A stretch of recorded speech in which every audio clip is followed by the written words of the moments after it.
เคเนาะคลิปนี้เราก็จะมาเบิ่งวิธีการอ่า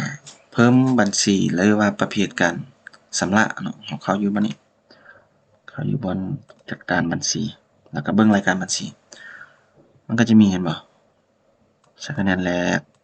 เงินโอนเงินสดเห็นบ่ถ้ากรณีว่าเราจะแก้ไขก็กดแก้ไขอยู่นี่เงินโอนเงินสดเห็นบ่โอเคกลับคืนถ้าเราอยากเพิ่มเติมเนาะเราก็สามารถเพิ่มบัญชีก็เป็นการชำระทางUmoney ตัวอย่างเนาะ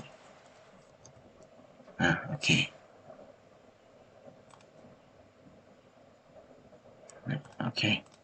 แล้วก็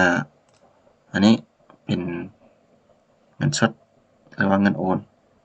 หรือบัญชีธนาคารแบบนี้เป็นเงินสดนัดเปิดสถานะศูนย์ตัวอย่างสถานะเปิดใช้งานโอเคนี่